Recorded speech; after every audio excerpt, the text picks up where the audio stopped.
Welcome back. So now we're going to talk about a topic that I'm sure most of you are familiar with, at least through popular media.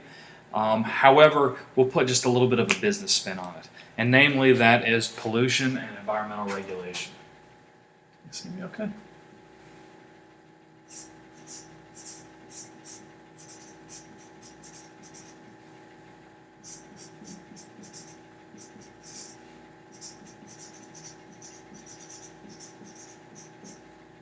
All right, great.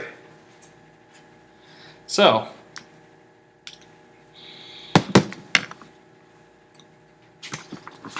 pollution in the environment, of course, is more than just something that we see on the media, the discussion of global warming. It's also something that has very real economic consequences for you as a manager.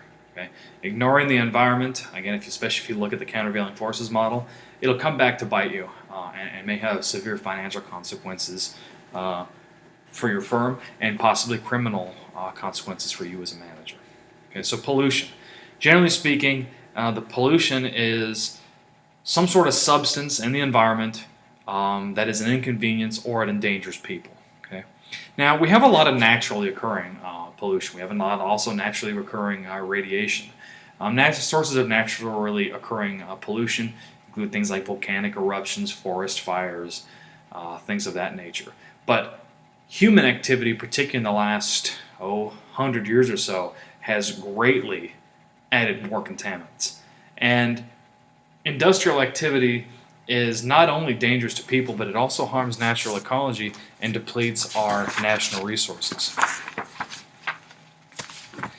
One of the takeaways that I want you to have is that unfortunately, environmental pollution risks disproportionately affect the poor. And I don't necessarily mean the poor in the U.S., but I also mean poor countries and the poor internationally. Unsafe drinking water and sanitation disproportionately affects the poor. Indoor air pollution disproportionately affects the poor. And you think about some of these polluted cities. It is usually the poor people that live in industrialized areas that have high pollution, so they are disproportionately affected.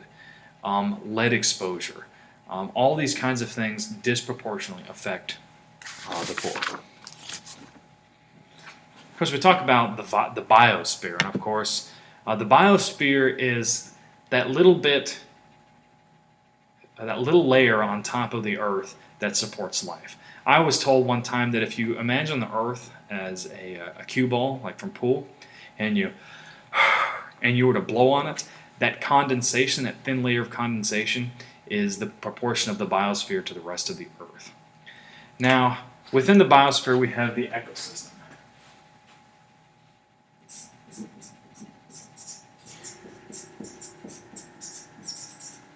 And the ecosystem is this animated, interactive realm of plants, animals, microorganisms, that whole thing, inhabiting this area of a non-living environment.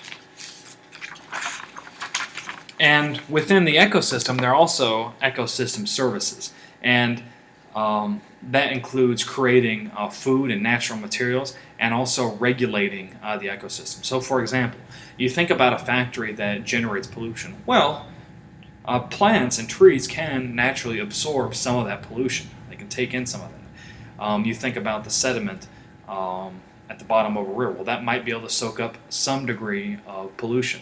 But other things would be plants that are growing and produce food for agriculture. Those are also ecosystem services. Economic activity, of course, puts a strain on the ecosystem and therefore can also reduce the capacity of ecosystem services to handle pollution or possibly even eliminate certain ecosystem services altogether. So what we need to focus on, and it's a term that we've already talked about, is sustainable development.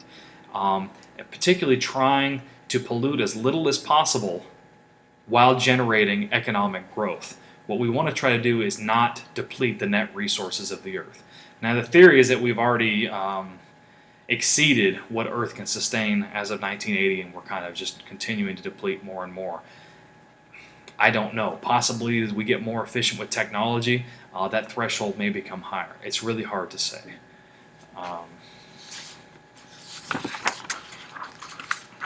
They talk about this Kuznets curve, which basically says that gross domestic product will continue to rise. However, the additional units of gross domestic product that increase typically mean that also pollution tends to level off. That may or may not be true. And you think about why that might be. Well, some of it's more energy efficiency, right? The more energy efficient you are, probably the less that you're polluting. Although I would think that it's more likely the fact that richer countries are shifting away from industrial production and moving to more services and technology, which is naturally less polluting, whereas poor countries may remain in industrial stages and continue to pollute. I'm not sure about that one. And I think that as people progress more and more, energy demands become greater. Can the efficiency in things like the electric grid and electricity generation keep up with that? Can we produce enough green energy to accommodate our ever-increasing energy needs? I don't know. And that's why we need to focus on, again, sustainable development. Raising standards of living as much as we can while depleting the earth as little as possible. Now, we've got a variety of ideas that shape attitudes towards the environment. Let's start with dualism.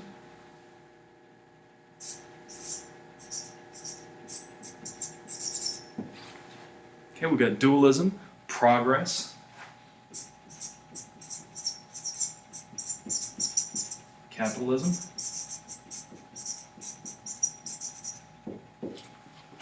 and of course, utility.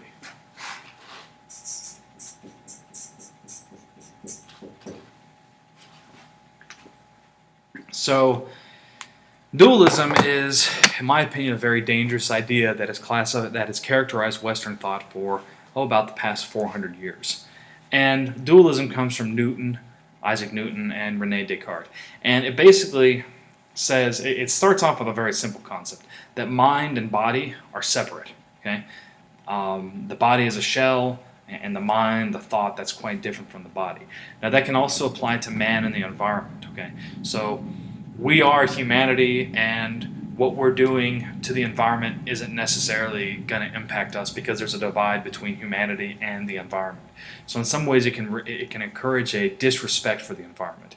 Alternatively, alternative interpretations from dualism would be that man can totally control the environment, man can be separated from the environment, control the environment, and make that environment work totally for their benefit. Again, dualism is a very dangerous ideology, yet it does permeate Western thought tremendously. Of course, progress. Okay, you think about how primitive man lived, wandering around in the forest. Now, of course, back in those days, man had to survive all sorts of things. Bad weather, they had to survive their colleagues, wild animals, poison, disease, all sorts of things. And the idea is that as humanity has continued to improve, we're starting to conquer the environment. We are starting to conquer nature. And that's a sign of progress, that now we can control the environment for our benefit. Okay? The environment becomes our servant. Capitalism, especially the market capitalism model, you think about it, the environment is seen as something that exists. It's a resource, particularly if it's a free resource. It's something that should be used for the pursuit of profit. Okay? It's not necessarily seen as a resource to conserve. It's something that should be exploited for economic profit. And then, of course, utility. One of the biggest problems of utility is the idea that, well, quite frankly, nature, when you say, of course, as we mentioned before in our lecture, utility is the greatest amount of pain for the least amount of pleasure. And of course, nature doesn't really feel pain, so we should exploit it for our maximum amount of pleasure. Now, there's a couple other ideas that advocate an environmentally friendly position.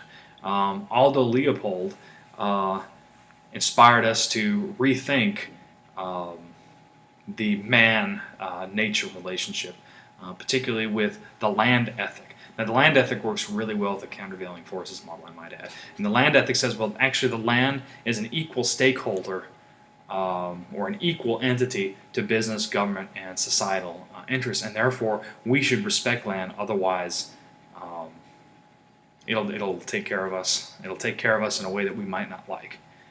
And Arne Naess also talks about deep ecology, and I would say this would actually fit a little bit better into the stakeholder model. Basically, under deep ecology, you know, we should respect the land because it's a stakeholder just like a consumer or a supplier, etc. Now the flip side of that is speciesism. That comes from Peter Singer. And speciesism is the idea that, well, actually humans are kind of a superior species. We're stronger, smarter than, you know, dogs, kittens, and tigers, and therefore, you know, really whatever we do to those is just fine. All right, so we're going to wrap up this video, and then we're going to move on to environmental regulation.